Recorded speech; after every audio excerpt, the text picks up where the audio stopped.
Greetings, Cleveland, and welcome to Creative Focus, the show that illuminates some of Cleveland's most talented and creative artists across the genres of dance, film, music, theater, and visual arts. I'm your host, Cornell Calhoun III, and I'm thrilled to have as my guest today on Creative Focus, the Executive Director of Art of Me, filmmaker, Miss Stephanie Wahome-Lassiter.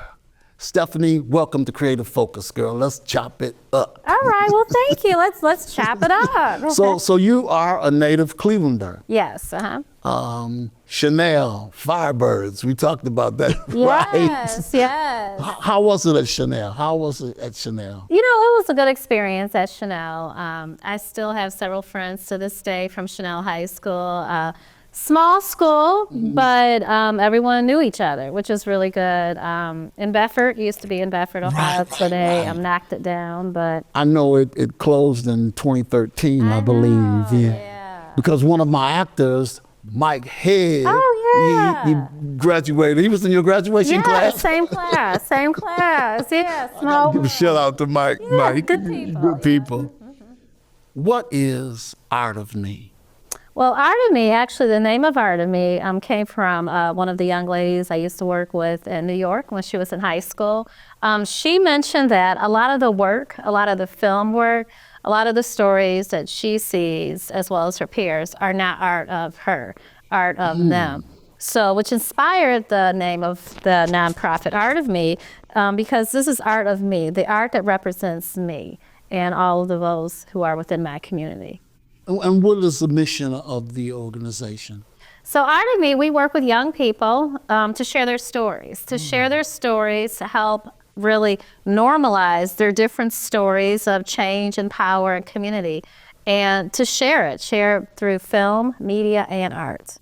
And how long have you had the organization been affiliated with? Well, Art of Me has been kicking around since 2019. Now, what got you interested in filmmaking? You know, at the moment that I was interested in filmmaking, I used to be a classroom teacher in Washington, D.C., and, you know, I had a lot of great students I was working with. One student specifically, he was not always paying attention in class. I mean, we all see that person, and sometimes that person is ourselves. And he has such a great energy, such a great personality, but there was some reason, I just really wanted to try to connect with him more. As I started observing, he was reciting songs in class. He would have a great visual memory, but he couldn't focus on his classwork. So myself, along with some of my other teachers, we started doing additional activities to keep him engaged, as well as some of the other males within our classroom. One thing that I noticed was, I've always enjoyed the arts.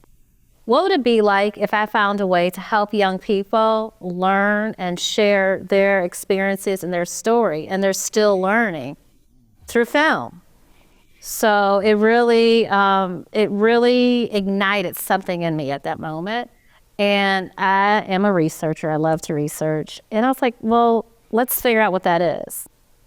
The interesting thing is, I saw one of your earlier interviews, and you mentioned that we're all living movies, like, in what we do. Expound on that a little bit, because that's an extraordinary statement, I think. Every movie has a main character. We are all our own main character. Every day, every moment, every second of the day. Our different experiences, when we share them, it helps the world to see that we are not alone. Everyone is different, but let's share these movies. Let's share these stories, because we can grow together.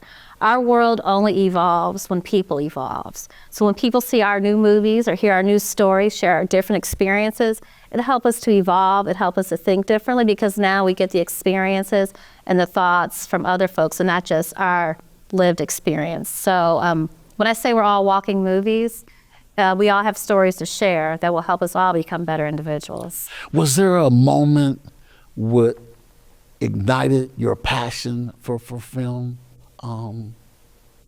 Yes. So when I was Wow, there was a couple of moments. It's like a popcorn effect, you know. Give them to So another one of the moments was, you know, while I was working with some individuals at work, it was a very stressful day while working. And I had talked to my mom, and I was like, Mom, this day is going crazy. When I was working in the school, you know, I'm trying to process. And she was like, well, why don't you write it down? I'm like, Mom, well, what are we writing down here? We got some issues going on. She was like, when you were 5, you used to just write stuff and draw pictures, and that was your way of just getting through something. So you know what I did? I just started writing things down. I started creating a comic strip of all the people that I worked with.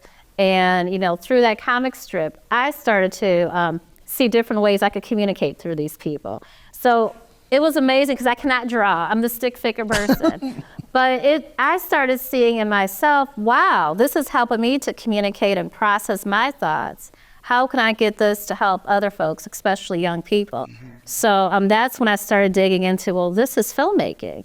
These are images. These are moving images. So I would like to really pursue more work in this area to help folks to feel better about their situation, just as I got that feeling. What was your first film project? Remember your first film project? Wow, yes, my first film project. Now, are we talking about amateur film, or are we talking about big I'm talking projects? about your first film project with the kids. Okay. My first film project with the kids was when I was actually, when I moved from Washington, D.C. and came back home to Cleveland, I actually started going to Tri-C. Okay. I went to Tri-C and I started to work with their media and film department, film and media department. And so I started working on music videos. So that was a lot of fun. Okay. That integrated a lot of energy, funness, and creativity, and also the freedom to not be right or wrong, but just to create. I want to take a look at one of your projects, Sakaya's Dance, for a moment. We have a teaser, and so we're going to play that teaser, and then we'll talk about it afterwards. Sakaya's Dance. Let's take a look. Fight for your dreams. Dreams are worth fighting for. Yeah. Yeah. Yeah. Yeah. Yeah. Yeah. I'm hardwired. I'm hardwired. I'm hardwired. I'm hardwired. I'm hardwired. I'm hardwired. I'm hardwired. I'm hardwired. Yeah. Hardwired, but the way that I'm connected, you would think that I was Bluetooth.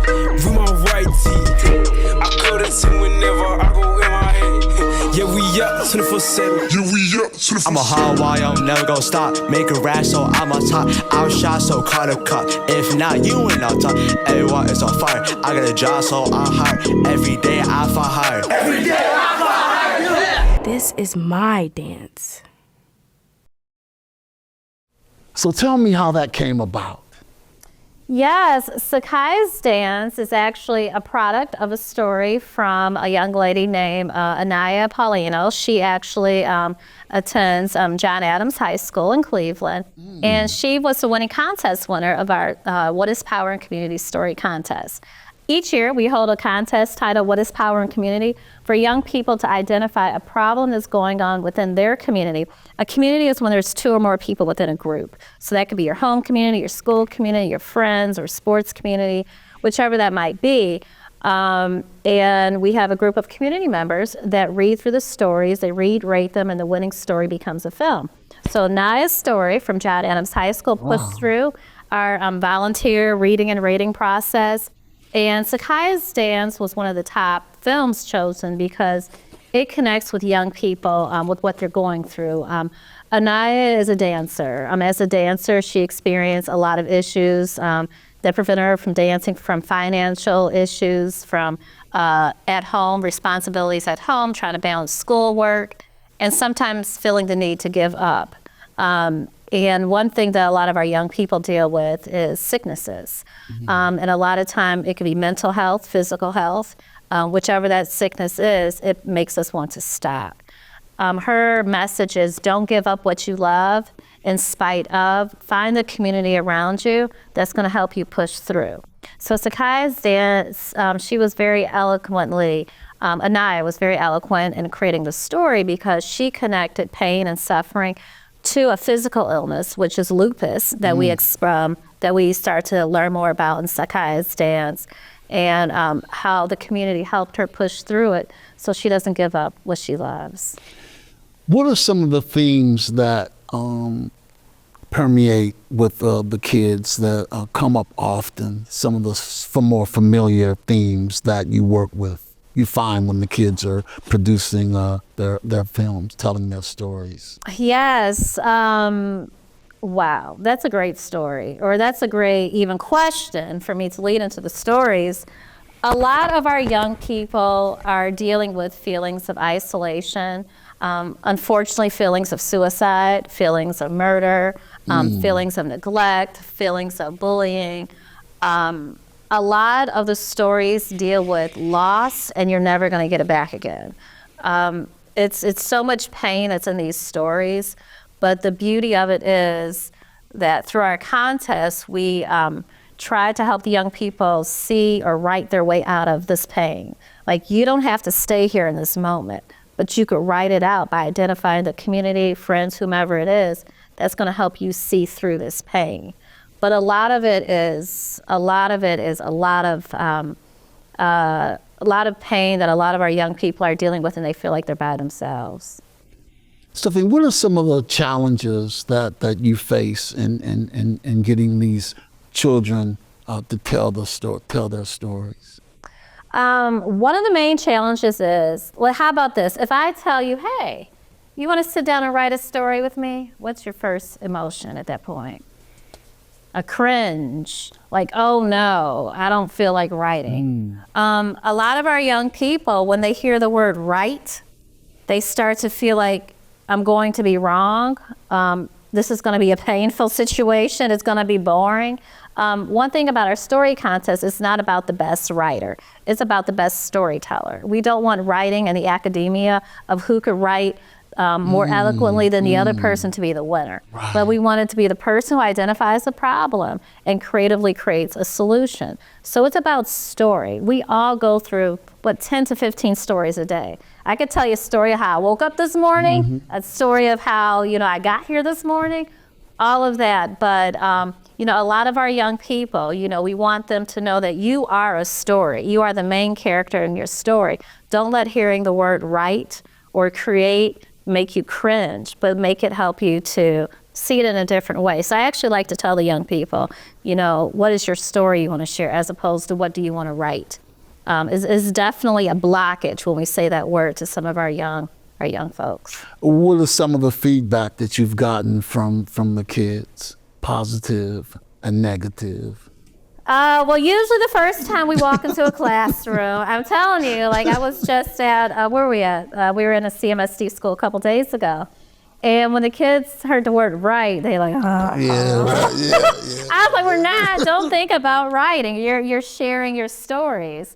After they go through the first experience or the first classroom experience with me, they start to feel relieved. A lot of times, they're telling jokes sometimes at the end because everything's a story. So just painting the picture, it's a sense of, I never knew that. I've never thought about it that way. If you take a look at our website or our YouTube videos, you would see a lot of young people talking about their experiences, because some of them aren't just showing or sharing stories. Some of them, we give them film equipment for them to use so they could really be the visual storytellers as well. But it's just beautiful just to see just the enlightenment of, writing isn't boring, but it's sharing stories, it's connecting, it's solving issues today. But it's really just communicating. I saw somewhere where the organization had reached like almost 15,000 students. I mean, that's extraordinary. Yes. Why do you think it's been so successful, would you say? I would say because of our educators. I'm an educator myself. As I mentioned earlier, I used to be in a classroom. Our educators are the ones who share with other educators, and then they share with their students. And then the students see that this is a safe space. You know, you're not being judged. You know, you could share. If young people don't want to share their stories by writing it down, we have a podcast that they could share their stories also. We have a digital magazine that they could share their stories as well. So there's other platforms of sharing, but once you share, it's a sense of the world hears where I'm coming from. It doesn't have to be trending, but I want you to hear where I'm at. And you know what? Sometimes somebody else is there. Now they don't feel like they're no longer alone. So it's really making these connections. And so many of the young people, they don't have that sense of isolation many times too. I want to take a moment and look at another teaser, Time Out, that I loved, and we'll talk about it. So here's a second teaser from Stephanie and her group. It's called Time Out. You're different. What's in your blood? It's different.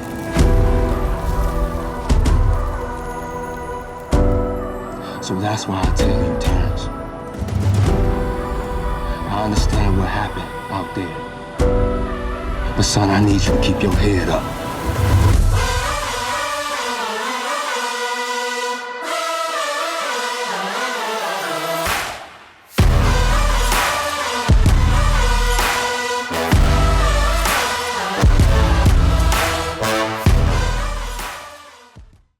That's one of my favorites. Talk about that. How did that come about? All right. So Time Out, the story Time Out was written by a 7th grader from Harvey Rice Elementary School. 7th grader. Yes. It was written by Jalen Cater. And that story, the inspiration behind that story for Jalen was a lot of our young people are suffering with anxiety and we're stuck, you know, because everyone else is dealing with it and it's not getting better. And what usually happens in our stories, a young person commits suicide or they're harming somebody else, or they just get deeper into, some type of emotional or mental unhealthiness. Jalen's story was very special because he created a connection that this young person connects with a senior citizen. And that senior citizen who's his neighbor actually helps him to use art therapy as a way of dealing with his anxiety. We dig a little deeper, we see that the young man he goes to therapy with his parents as well. So that was a very great story because Jalen he had so many solutions. It was beautiful. He even, within the story talked about turning abandoned homes into mental health, free mental health recreational places, whether it's places that other folks or young people or adults could share their art, create artwork, they can dance, they can create, but it's just really a place of healing. But turning our abandoned houses within the neighborhood into spaces of healing, spaces of community, because in a lot of our communities, there aren't necessarily rec centers that young people could explore different activities outside of sports. Now you have a big event coming up. Yes. A movie of it. Unlocked is Unlock the movie, yes. Talk about that at when and where. Okay, yes, so Unlock the movie. The gala, it will take place at the Cleveland Museum of Natural History, and that will be at 222, which is February 22nd, 2025. This is going to be a beautiful event. It's a glitzy glamour event, red carpet. Our young people, our families, everyone dressed to impress. Because again, we are highlighting ourselves, highlighting our own stories. Red carpet, we have several different celebrities who are in the film. Joe Torre, Kelly Cowles, we have Kenny Howell that's in the film. We have Campy Russell from the Cleveland Cavaliers and Austin Carr who's in the film, as well as many of our young people who have been in the film. So Unlock the movie is a very special movie because we merged 3 winning stories together. 2 stories that were from young people. We have Tayana, who is from John Adams High School. We have Alexis, who is from Facing History in Ourselves High School, CMSD. And we have Angela, who is a senior citizen, and she is in the Mount Pleasant community. So our 3 stories, we turned them into 3 characters who together work together to unlock their dreams together. Angela, her story is a story of using books as a way of escaping. She was one of 7 children growing up, and so we transformed that into her character. Tayana, her story was about a young person who can't find work in the Cleveland community, but their friends, they came together and they create their own youth workforce. So they solved the issue of workforce within the young people, and they created their own space. And Alexis, his story is a story of strength and health. He found out earlier on in his life that he has epilepsy, and his struggles getting through it, and also to try to help his family and friends around him to understand that these seizures are not, they might be scary, but let's support each other. So we merged all 3 of those stories together, and it's beautiful to see what it became. So check us out. Unlocking. It's directed by my friend Devin V. Collins. Yes. Oh, okay. Yes, and Devin did an amazing job pulling these stories together. He's an incredible artist, incredible artist. Now, once again, when is it and where? Yes, it's 222. 222. So that's February 22nd, and that's a Saturday, at the Cleveland Museum of Natural History. If you go to our website, www.artofme.org. Art of Me is ARTOFME.org. And there's a pop-up that'll pop up, and you just click that pop-up. And get the tickets. And you just get the tickets. And by you purchasing tickets, not only does that help us pay for this beautiful space and the food, we have food, DJ, VIP reception with all of our celebrities, but also your donation helps more young people to have story workshops throughout the year, because we are a nonprofit organization, and our goal is to reach so many young people to share their stories each year. That's fabulous. What do you think there's some, as a filmmaker, what do you think are some of the misconceptions about Black filmmakers, would you say, Steph? Yes, some of the misconceptions, in my opinion, are that we're single story, meaning that we only want to see 1 or 2 specific stories, whether if it's about life in the streets or trauma in the family. Some of our young people that I work with, I had a great conversation that they want to talk about the environment. They're concerned about the environmental crisis, and they're wondering, why don't we talk about these types of things? Some of the young people want to talk about more whimsical stories, more stories about magic and fantasy, all of that. A lot of the young people are inspired by a lot of the some of the Japanese cartoons, Korean cartoons, all of that. So we are not a single story or a single genre. But a lot of filmmakers want to create these pieces and parts. So I think it's important to connect these stories with the filmmakers, but also so that we could open up, just click more links, because when you click and you support different types of films, it helps support those films to keep pushing more. So we are not single story. We do want to create that for our young people, but we need the support of people exposing our young people to more of these stories as well. I'm gonna put you on the spot now. Tell me what your dream film project is. Wow, my dream film project is, so my family is from Kenya, Africa, which is East Africa, and a dream film project will be something very whimsical that takes place in Kenya. Kenya is the country that's known of the Big Five. The Big Five big animals. I want you to look up Big Five because I want you to look up Kenya. And Kenya, by the way, is about the size of Texas. Okay. So imagine the shape of the country, or the largeness of the country. But something that's fun and whimsical that takes place in Kenya that really has fantasy. A lot of young people are just finding hope and dreams and life. And I love cartoons because they're always so just joyful, and so many people could use their voices from all over the world, and they don't have to be in one place. So you could just bring voices and songs and dance and just, joyfulness. Well, let's make that happen. Let's Stephanie. make it happen. Thanks for being on the show. It's been a blast. Absolutely. So that's it, Cleveland. We're out. But remember, a true artist is not only inspired, but inspires others. I'm Cornell Collin III for TV 20 and Creative Focus. Until the next time becomes our time, be well, be safe.